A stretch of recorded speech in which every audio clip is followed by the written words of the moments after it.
a young soldier with big dreams, serving her country with pride, suddenly goes missing from one of the largest military bases in the U.S. What followed was a heartbreaking story of silence, hidden truths, and a family's determined fight to find out what happened. This isn't just a case of someone disappearing.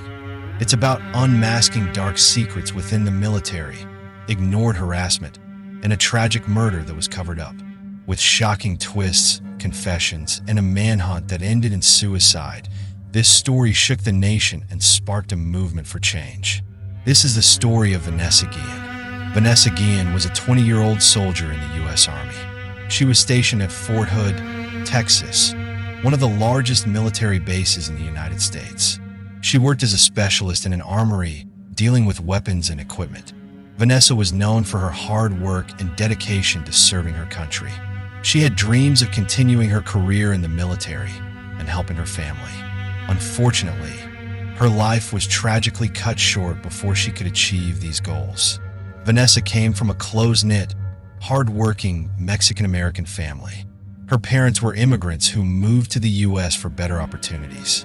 Understanding her family background is important because they played a huge role in pushing for justice after Vanessa disappeared.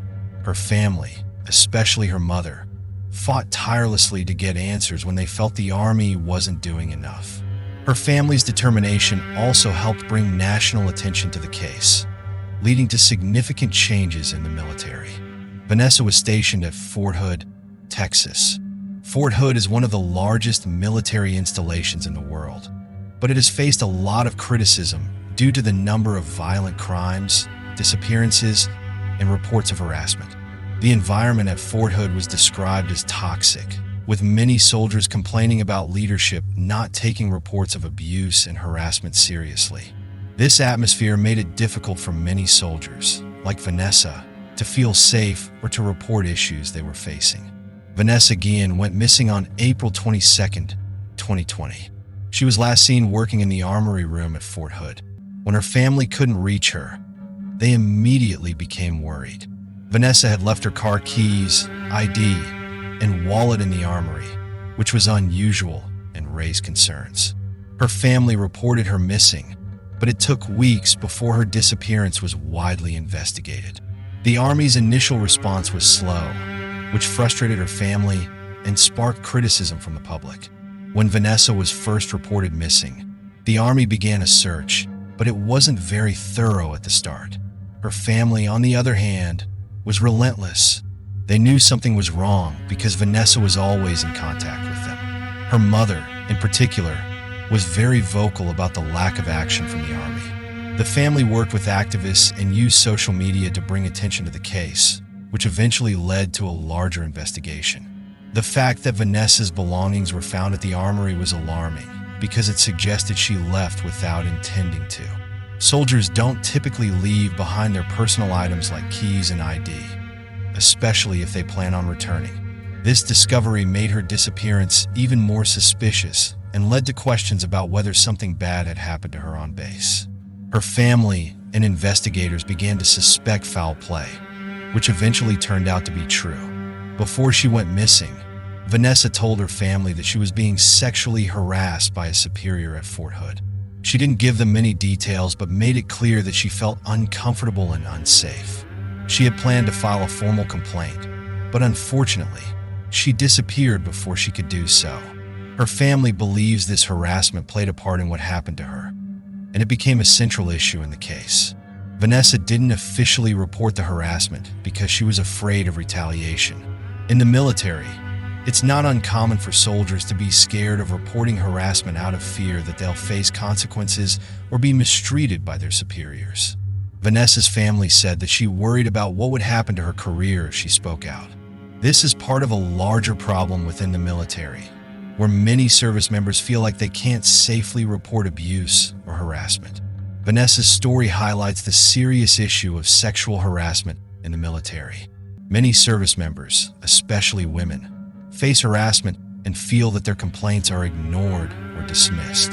Vanessa's case showed the public how widespread this problem is and how the military has struggled to protect its soldiers from abuse. Her case sparked a movement demanding change and encouraged many others to come forward with their own stories of harassment in the military. Investigation for the crime began by the authority, and by closely examining the behaviors of many fellow soldiers, they noticed a strange behavior of one of them. He was Aaron David Robinson. Aaron was a fellow soldier at Fort Hood, and he worked with Vanessa in the armory. Investigators began focusing on Robinson because he was the last person to see Vanessa alive. Witnesses also reported suspicious behavior from him after her disappearance. He had been acting nervous and even tried to flee when authorities started looking into him more closely. This behavior, along with other evidence, pointed to Robinson as the prime suspect in Vanessa's disappearance. The most significant piece of evidence was that Robinson had been seen with Vanessa on the day she disappeared. Investigators later learned that Robinson killed Vanessa in the armory by hitting her with a hammer. He then tried to cover up the crime by disposing of her body. His girlfriend, Cecily Aguilar, eventually confessed to helping him dismember and bury Vanessa's remains, which further linked Robinson to the crime. Cecily Aguilar became involved after Robinson asked her to help him get rid of Vanessa's body. She wasn't a soldier, but she helped Robinson transport Vanessa's remains off the base, and then helped him dismember and burn the body before burying it near the Leon River. Aguilar initially lied to investigators, but she later confessed to her role in the crime. She was charged with several crimes, including tampering with evidence. Cecily Aguilar wasn't directly involved in Vanessa Guillen's murder, but played a crucial role in the cover-up. Her connection to the case began with her relationship with Aaron Robinson, the man responsible for Vanessa's death. Aguilar was dating Robinson at the time, and when he reached out to her after killing Vanessa, she became part of his attempt to conceal the crime. Robinson needed help to dispose of Vanessa's remains, and Aguilar agreed to assist him. Aguilar's participation showed the lengths to which she was willing to go to protect Robinson, even though she wasn't directly involved in the murder itself. Her decision to help him destroy evidence played a major part in delaying the investigation and the discovery of Vanessa's remains.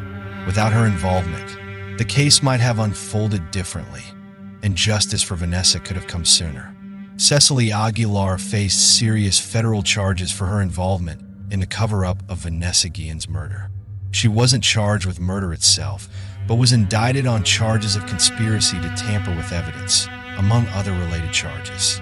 Tampering with evidence in a murder case is a grave offense, especially given the extent to which Aguilar helped Robinson dispose of Vanessa's remains. The charges reflect the severity of her actions. Conspiracy to tamper with evidence is not just about physically handling evidence. It's about planning and working with another person to interfere with an investigation. Aguilar and Robinson worked together to make sure that Vanessa's body wouldn't be found. And this conspiracy to hide the truth delayed the investigation and prolonged the agony for Vanessa's family. The charges against Aguilar also highlighted how the justice system handles accomplices in crimes. Even though she didn't commit the murder, her active role in covering it up made her legally responsible for obstructing justice. By being involved, she contributed to the crime in a significant way, which is why the charges against her were so severe. Aguilar's confession was a turning point in the investigation. For weeks, investigators have been searching for answers, and Vanessa's family had been pushing for more action. When Aguilar finally admitted to her role in the cover-up, it broke the case wide open. Up until then, there had been many unanswered questions, and while suspicions about Robinson had been growing, there wasn't enough evidence to fully understand what had happened. Once Aguilar confessed, she led investigators to the location where she and Robinson had disposed of Vanessa's remains. This crucial piece of information allowed law enforcement to find Vanessa's body and confirm that she had been murdered. Without Aguilar's admission, it's possible that Vanessa's remains would have remained hidden for much longer, leaving her family without closure. Aguilar's confession also confirmed the involvement of Robinson, who had been under suspicion but hadn't been officially named as the primary suspect. With her statement, investigators could connect the dots between Robinson's actions and Vanessa's disappearance, leading to the eventual conclusion of the case. After murdering Vanessa Guillen, Aaron Robinson initially acted as though nothing had happened. He continued his daily routine on the military base, and for weeks, he avoided direct suspicion. Robinson's ability to blend in and act normal is what kept him from being an immediate suspect. He was a soldier, just like Vanessa, and despite being one of the last people to see her, he wasn't immediately treated as a suspect. Robinson's calm demeanor and ability to avoid drawing attention to himself are likely reasons why he wasn't questioned more intensely in the early stages of the investigation. However, as time went on and more evidence pointed toward him, his behavior started to raise red flags. Investigators eventually began looking more closely at Robinson, especially after Aguilar's confession. When Robinson realized that law enforcement was closing in on him, he made the decision to flee. This act of desperation only confirmed his guilt. Robinson knew the consequences of his actions were catching up to him, and instead of facing justice, he tried to escape, ultimately leading to a tragic ending when he took his own life. Aaron Robinson died by suicide. After Aguilar's confession and the discovery of Vanessa's remains, law enforcement zeroed in on Robinson as the main suspect. Realizing he was about to be arrested, Robinson fled Fort Hood and was later tracked down by police. Instead of surrendering, he shot himself, ending his life before he could be brought to justice. Robinson's death left many questions unanswered, especially since he never had the chance to face trial or explain why he committed such a heinous act. His suicide was a final act of escape, showing that he was unwilling to take responsibility for his actions. For Vanessa's family, it was a bitter ending because they were denied the opportunity to see Robinson held accountable in court. Robinson's death also raised concerns about the military's response to the case. Many wondered how someone involved in such a serious crime could avoid detection for so long, and why the military didn't intervene sooner. His suicide cut off the chance for a full explanation of the events leading up to Vanessa's death, leaving gaps in the understanding of the case. Vanessa's family was heartbroken, but also determined. From the very beginning, they had pushed for answers, refusing to accept the military's initial responses. Vanessa's mother, sisters, and other family members became vocal advocates, demanding justice not only for Vanessa but for other soldiers who may have experienced similar harassment or mistreatment. When Vanessa's remains were found and the details of her murder were revealed, her family was devastated. However, their determination to find justice for Vanessa never wavered. They called for changes within the military, hoping that no other family would have to go through what they did. Their advocacy led to the creation of the hashtag #IamVanessaGuillen movement, which brought national attention to the issues of harassment and violence in the military. Vanessa's family's reaction was not just one of grief, it was a call to action. They channeled their pain into a fight for change, seeking to make sure that what happened to Vanessa wouldn't happen to anyone else. The hashtag #IamVanessaGuillen movement began as a way for people to express their anger, sadness, and solidarity with Vanessa Guillen's family, but quickly grew into a much bigger and more powerful force. It didn't just call attention to Vanessa's case. It brought to light the many untold stories of military personnel, particularly women, who had faced harassment, abuse, and even violence, but had been ignored or silenced. The movement struck a chord with thousands of people who had suffered in silence, or knew someone who had. It gave them a platform to share their stories and demand justice, not just for Vanessa, but for everyone who had experienced similar injustice. One of the reasons the movement gained so much traction is that it resonated with the public's growing frustration about how sexual harassment and violence are handled, particularly in environments like the military, where a strict hierarchy and closed system often make it difficult for victims to speak out. For many, the movement became a symbol of standing up to the system, calling out the flaws in the military's internal processes, and demanding that those in power take accountability. Social media played a crucial role in amplifying the voices of those who had previously felt unheard. The hashtag #IamVanessaGuillen spread like wildfire across platforms like Twitter, Instagram, and Facebook, where people from all walks of life began sharing their stories. What made the movement so powerful was that it didn't stop at just raising awareness. It spurred real, tangible action. People rallied, protested, and petitioned both online and in person, pushing for legislative changes and military reform. This collective outcry made it impossible for the authorities to ignore the issue any longer. At the heart of this movement was Vanessa's family. They were not just passive victims of the tragedy. They became vocal leaders, constantly pushing for answers, accountability, and justice. Vanessa's mother and sisters appeared at rallies, gave countless interviews, and worked with lawmakers to ensure that Vanessa's death would not be forgotten. Their unwavering dedication inspired many others to join the cause.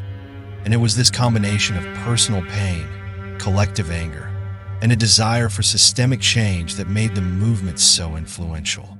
One of the most significant outcomes of the movement was the creation of the Vanessa Guillen Act. This legislation, which gained bipartisan support in Congress, aims to overhaul the way the military handles cases of sexual harassment and assault. Prior to this act, many cases of harassment were handled internally within the military, often leading to a lack of accountability and insufficient protection for victims. The Vanessa Guillen Act sought to change that by allowing service members to report harassment and assault to independent authorities outside the military chain of command. This was a crucial change, as it addressed the fear many victims had of reporting abuse, knowing that their abusers might be in positions of power within the same command structure. Additionally, the movement led to a wider discussion about the culture within the military, particularly around how women and minorities are treated. Many people began to question whether the military had done enough to create a safe environment for all of its service members. The movement also brought attention to the broader issue of how institutions, whether they are military, corporate, or governmental, often fail to protect victims of harassment and abuse.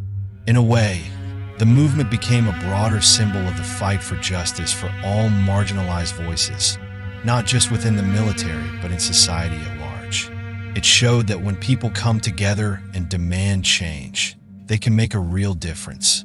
The movement continues to inspire conversations and actions around improving systems that have historically silenced victims, and it serves as a reminder that one person's story can spark a much-needed change. Cecily Aguilar's involvement in the cover-up of Vanessa Guillen's murder was not only shocking, but also brought her face-to-face with serious legal consequences. Though she wasn't directly responsible for killing Vanessa, the role she played in helping Aaron Robinson dispose of the body and tamper with evidence was a grave offense. The justice system took her actions seriously, as tampering with evidence, especially in such a heinous crime, delays justice and adds further trauma to the victim's family. Aguilar was charged with multiple counts, including conspiracy to tamper with evidence. Her participation in dismembering and hiding Vanessa's remains made her an accomplice, and the justice system treated her as such.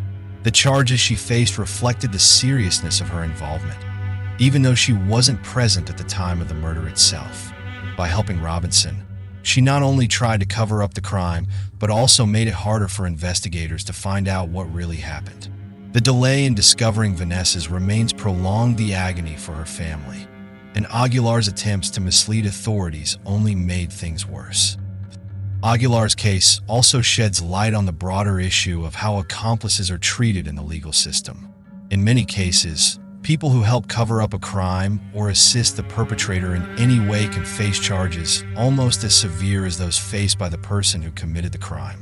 This is because tampering with evidence or obstructing an investigation undermines the entire justice process. Without Aguilar's help, Robinson may not have been able to hide Vanessa's body as effectively, and the truth may have come out much sooner. Her actions added layers of complexity to an already tragic case, making it harder for law enforcement to piece together what had happened. What's also notable about Aguilar's case is how it reveals the emotional impact of such crimes on the victim's family. For weeks, Vanessa's family waited for answers, not knowing what had happened to their daughter and sister. Aguilar's actions prolonged that waiting period, deepening the family's pain. The justice system recognizes this emotional harm, which is why Aguilar's sentencing reflects not just her actions, but also the suffering she contributed to. In the end, Cecily Aguilar's sentencing will serve as a reminder of the consequences of getting involved in a cover-up. Even though she didn't kill Vanessa, Her willingness to assist Robinson in hiding the crime made her just as responsible for delaying justice. Her case sends a strong message that tampering with evidence, especially in a murder investigation, will not be taken lightly, and those who help cover up a crime can expect severe legal consequences. Ultimately, Aguilar's case demonstrates the broader reach of justice. It shows that the law is not only focused on punishing the person who commits the crime, but also on holding accountable anyone who tries to protect that person or hide the truth. Her sentence will likely be a lengthy one, reflecting both the severity of her actions and the importance of ensuring that justice is served for Vanessa Guillen and her family.